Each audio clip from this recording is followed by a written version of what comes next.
आज की वीडियो के अंदर हम आपको देंगे दुबई विजिट वीज़ा के हवाले से लेटेस्ट अपडेट कि कौन सी कैटेगरी के वीज़ा में अप्रूवल है। जैसे कि दुबई के सिंगल के अंदर आखिर अप्रूवल क्या है, एक्सेप्टेंस कितनी है, रिजेक्शन कितनी है। फिर अगर फैमिली के अंदर अप्लाई करें तो एक्सेप्टेंस रिजेक्शन के क्या हालात हैं। और इसी तरह अगर कोई वहाँ से स्पॉन्सर मौजूद हो, दुबई में अक्सर लोग हमें कॉल करते हैं, कहते हैं जी कि मेरे फ्रेंड वहाँ पे मौजूद हैं, फैमिली मेम्बर मौजूद हैं, वो वहाँ से मुझे स्पॉन्सर कर सकते हैं, तो उसके ऊपर क्या मामला है। ये तमाम तर चीज़ें और प्लस आज़ाद वीज़ा जो है, फ्री जोन का वीज़ा, उस हवाले से क्या मामला है। 2 साल वाला जो वीज़ा निकलता है उसकी क्या स्टेटस है इस वक्त। फिर जॉब के हवाले से अगर कोई डायरेक्टली वीज़ा लेके पाकिस्तान से ट्रैवल करना चाहे उसके क्या हालात है, ये तमाम तर तफसीलात जानेंगे आप आज की इस वीडियो के अंदर। और प्लस इसके बाद हम आज बात करेंगे कुछ कमेंट्स के ऊपर जो यूट्यूब के ऊपर हमें मौसूल होते हैं, और इनफैक्ट टिकटॉक अकाउंट के ऊपर, उस हवाले से भी थोड़ी सी डिस्कशन करेंगे। थोड़ी सी वीडियो लेंथी होगी लेकिन इंशाल्लाह आपके लिए कंप्लीट डिटेल के साथ होगी, तो प्रॉपर पूरी वीडियो एंड तक ज़रूर देखिएगा। इंशाल्लाह आपको बेनिफिट ज़रूर मिलेगा इसके बेस के ऊपर। तो सबसे पहले स्टार्ट करते हैं हम सबसे मोस्ट इम्पॉर्टेंट, सिंगल मेल या फीमेल के वीज़ा की अप्रूवल दुबई से कैसी है। देखें, करंटली इस वक्त अगर कोई भी शख्स अप्लाई करेगा ना इन दिनों दुबई का, सिंगल में, मेल में या फीमेल में, और चाहेगा कि यार किसी तरीके अप्रूवल निकल आए, तो मेरा बड़ा क्लियर सा मैसेज है उन सब लोगों के लिए। वीडियोस बड़े लोग बना रहे हैं, अपलोड भी कर रहे हैं कि जी सब आसान हो गया, वीज़े खुल गए हैं, ये हो गया, वो हो गया। कुछ भी नहीं ऐसा हुआ अभी तक। आप अगर सिंगल मेल में अप्लाई करेंगे या फीमेल में अप्लाई करेंगे तो आप ज़हन में रखें कि मैक्सिमम अप्रूवल के चांसेस हैं। अगेन समझिएगा, मैक्सिमम अप्रूवल के चांसेस है, अप्रूवल के नहीं, रिफ्यूजल के चांसेस है। रिजेक्शन के मैक्सिमम चांस होंगे, अप्रूवल के बहुत कम चांस है अगर आप सिंगल में करेंगे, खा वो मेल है खा वो फीमेल है। अब इसके बाद दूसरा सवाल आ जाता है जी, अगर आप फैमिली के साथ अप्लाई करेंगे तो क्या हालात है। देखिए, करंट जो सिनेरियो है इस वक्त, जो मामला चल रहे हैं ना, फैमिली के अंदर अप्रूवल रेशो अच्छी है, उसमें एक्सेप्टेंस अच्छी आ रही है, वो आप प्रोसेस कर सकते हैं। और वो एक्सेप्टेंस आप माइंड में रखें 60 से 70% है। मुझे लोग अक्सर कहते हैं कि जी एक्सेप्टेंस अच्छी है तो अप्लाई करना चाह रहे हैं, अब उसके चार्जेस पैसे आपके बाद में लेंगे।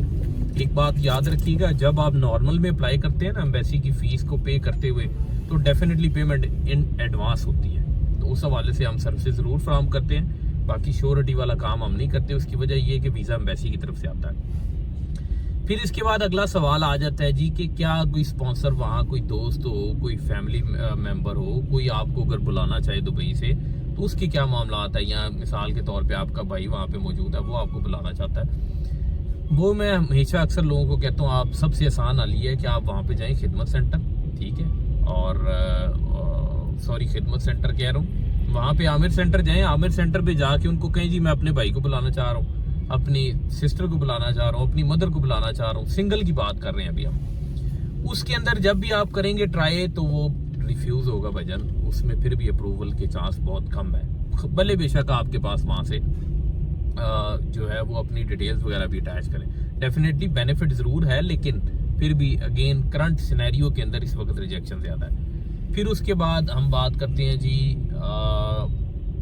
इस हवाले से एम्प्लॉयमेंट के हवाले से अगर बात करेंगे, आज़ाद वीज़ा 2 साल का फ़िलहाल अगर कोई अप्लाई करता है तो पाकिस्तान में अगर आप मौजूद हैं, दुबई से वीज़ा अप्लाई होता है तो वीज़ा नहीं निकलेगा, वीज़ा रिजेक्ट हो जाएगा आपका।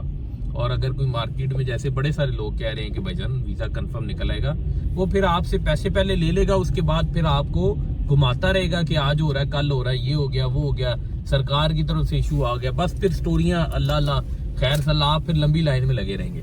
इसलिए इन दिनों पैसे नहीं किसी को देने आपने। अब ये बातें करने का मकसद सिर्फ ये है कि आप लोगों को समझाया जाए कि आप अपने पैसे ना फंसाएं, अपना नुकसान ना करें। फिर उसके बाद बात आ जाती है जी, आज भी एक मुझे मैसेज मौसूल हुआ था कि वहाँ से कोई अगर कंपनी हो, 4 स्टार होटल हो या कोई 5 स्टार होटल हो, तो वो अगर बुलाना चाहें, या फिर इसके अलावा कोई और बड़ी कंपनी हो तो वो बुलाना चाहे, तो क्या वीज़ा निकल आएगा। हमारी इंफॉर्मेशन के मुताबिक जो बड़ी कंपनीज हैं, जैसे ट्रांसकार्ड एक नाम है, मैं अक्सर वीडियोस में नाम लेता हूँ, ट्रांसकार्ड एक कंपनी है बड़ी। जब ऐसी कोई कंपनी आपको वहाँ से वीज़ा आपके लिए करती है तो वो इशू हो जाता है। लेकिन छोटी कंपनीज के अंदर अप्रूवल्स नहीं आ रही। अब उन भाई साहब की भी मैं साथ में बात आपको बता देता हूँ। उन्होंने मुझे ये कहा कि 4 स्टार होटल है, उसकी तरफ से मुझे वीज़ा क्या अप्लाई हो जाएगा। अच्छा, उनका सब अक्सर लोग ये काम करते हैं, हमें फ़ोन करके हमसे पहले सवाल करते हैं और फिर बाद में जवाब देते हैं कि हमने ये किया था तो ये हो गया। अब हालांकि हमें इससे कोई बेनिफिट नहीं है। आप हमें स्ट्रेट बात बताएंगे तो हम फिर भी आपको स्ट्रेट बात ही बताएंगे, उसके अंदर हम आपसे कोई ऐसी स्टोरी नहीं चलाएंगे। हमारी ये वीडियोस बनाने का मकसद यही है, मेरे चैनल के तवसल से इंशाल्लाह कोशिश ये है मेरी कि आप लोगों को एजुकेट कर सकूं, समझा सकूं कि अपना नुकसान ना किया करें। उस हवाले से बेशुमार वीडियोस पड़ी हैं मेरी चैनल के ऊपर। तो बाद में उन्होंने बताया जी कि मेरे से किसी शख्स ने पैसे लिए हैं, उसने कहा है 4 स्टार होटल के लिए वीज़ा लग जाएगा फॉर श्योर। और अब वो मुझे कम से कम 6 से 8 महीने हो गए घुमा रहा है कि काम नहीं हो रहा। ये बात मैं एक बार नहीं, आज की इस वीडियो के अंदर भी आपको बता रहा हूँ कि मुश्किल है। अगर दुबई के अंदर मौजूद है तो वीज़ा कन्वर्जन है, दुबई से बाहर बहुत अच्छे नाम होंगे तो वीज़ा निकलेगा, अदरवाइज नहीं निकलेगा, स्टक रहेंगे, नुकसान होगा, पैसे फंस जाएंगे। इसलिए इस चक्कर में ना पड़े।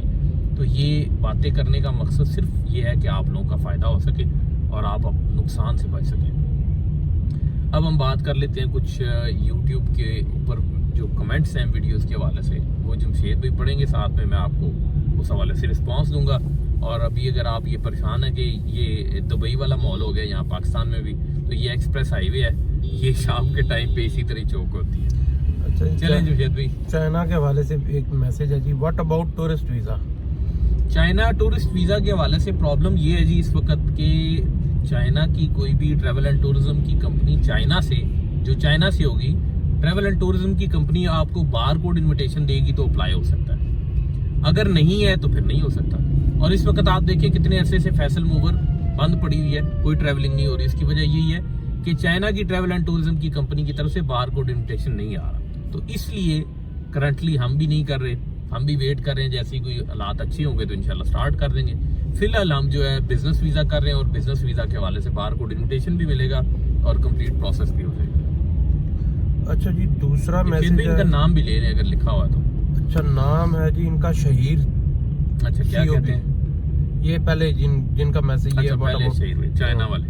हाँ जी, अभी ये दूसरा है नूर Y3I7 कुछ इस तरह। ठीक है, बस नूर तक भी बहुत। अच्छा, if someone has a valid work visa but work permit is cancelled, he got a new job in China, does the China embassy in Pakistan cancel the work visa and issue a new? एक minute जी, तो आगे लंबा message है जरा। जी जी, अभी तक तो ये समझ आया कि अगर बंदे के पास वर्क वीजा था और वो कैंसिल हो गया, अब वो दोबारा से उन्होंने न्यू वर्क वीजा निकलवाया है, ऐसे ही है। अच्छा, Chinese embassy in Pakistan cancel the work visa and issue a new visa on new work permit. ठीक है। अच्छा, प्रीवियसली उन्होंने कैंसिल किया है एम्बेसी ने और अब वो नया वर्क परमिट अप्लाई कर रहा है, तो क्या उसको नया वाला मिल जाएगा? हाँ, सवाल अगर यही है बिल्कुल, तो फिर मुश्किल हो सकता है। उसकी वजह ये, अगर प्रीवियसली आपका वर्क परमिट आपको मिला हुआ था, उसकी बेस के ऊपर आपका वीजा अप्रूव हो गया और एम्बेसी ने आपको रिजेक्ट कर दिया, तो इसका मतलब ये है कि कागजात में या तो कोई मसला होगा या आपकी कोई प्रोफाइल में मसला होगा। अगर जो सारी चीजें 100% परफेक्ट हो तो फिर रिफ्यूजल के चांस बहुत कम है। तो अगर प्रीवियसली रिफ्यूज्ड है, डॉक्यूमेंटेशन सारी चीजें पूरी करने के बाद फिर अप्लाई करें, उम्मीद है निकल आएगा। और अगर फिर भी नहीं निकलता तो डेफिनेटली वैसे ही हम पहले डे फर्स्ट पे कहते हैं कि एम्बेसी के पास राइट है, वो आपको रिफ्यूज करे, वो आपको वीजा दे, वो कुछ भी कर सकती है। डिसीजन ऑलवेज एम्बेसी का ही आएगा। अच्छा जी, अभी अगला मैसेज है जी अब्दुल रहमान साहब का। अस्सलाम वालेकुम सर, मैंने इटली स्टडी वीज़ा के लिए अपनी फाइल BLS इस्लामाबाद में 29 नवंबर को सबमिट की और अच्छा किधर गया, सबमिट की है, लेकिन अभी तक कोई रिस्पांस नहीं आया, जबकि मेरी यूनिवर्सिटी की डेडलाइन 31 जनवरी है। तो अब क्या हाल हो सकता है, काइंडली बताएं। अच्छा, वालेकुम सलाम जी। देखें, होता ये है कि जब आपका केस सबमिट हो गया ना एम्बेसी में, ये बड़े सारे सवाल आते हैं इस वीडियो के, चले तवसल से अगर लोगों को आइडिया हो जाए और वो इसको मेक श्योर करें, माइंड में पक्का कर ले तो अच्छी बात है। जब आपने एम्बेसी में केस सबमिट कर दिया ना जी, उसके बाद एम्बेसी आपका केस कब निकालती है ये एम्बेसी बेहतर जानती है। कोई कंसल्टेंट, कोई सिंगल पर्सन, कोई सिंगल एंटिटी आपको इस हवाले से कुछ भी नहीं बता सकती। उसकी वजह यह है कि मल्टीपल रीजंस हो सकती हैं। सम टाइम ऐसा भी होता है कि किसी सिक्योरिटी रीजन की बुनियाद के ऊपर आपका केस थोड़ा लंबा लटक जाता है। कुछ रीजन ऐसी भी होती हैं, डॉक्यूमेंटेशन के हवाले से वेरिफिकेशन में टाइम ज़्यादा लग जाता है। तो ये डिपेंड करता है एम्बेसी के ऊपर। अब डेफिनेटली एम्बेसी को पता है आपका केस, आपकी सारी चीज़ें उनके पास मौजूद हैं। अगर टाइमली रिस्पांस नहीं आ रहा तो पॉजिटिव रिस्पांस आ सकता है और आप अपने सेमेस्टर उसको करंट जो है इनटेक पे आप नहीं पहुंच सके तो नेक्स्ट इनटेक पे भी आप जाके ज्वाइन कर सकते हैं। उस हवाले से डिसीजन पे फर्क नहीं पड़ेगा, चूंकि एम्बेसी की तरफ से डिलेड है, तो इसलिए उस लिहाज से फिक्र ना करें। बाकी डिसीजन के लिहाज से कोई आपको नहीं बता सकता कि इतने टाइम में जवाब आ जाएगा। नॉर्मली होता ये है कि इसका मैक्सिमम 1 से 1.5 माह के अंदर डिसीजन आ जाता है, बट कुछ केसेस में मैंने देखा है 3 से 6 माह तक भी लोगों ने हमें बताया है कि उनके रिस्पांस नहीं आए। चलें जी, थैंक यू वेरी मच, जज़ाकल्लाह, बहुत शुक्रिया। इंशाल्लाह मुलाकात होगी नेक्स्ट वीडियो में। आज के लिए इतना ही। और अगर आपको हमारा कंटेंट पसंद आता है तो चैनल को सब्सक्राइब ज़रूर किया करें, वीडियो को लाइक किया करें और शेयर भी किया करें उन लोगों के साथ जिन लोगों को इस हवाले से इंफॉर्मेशन रिक्वायर्ड होती है। यह आपका सदका जारी है। Thank you.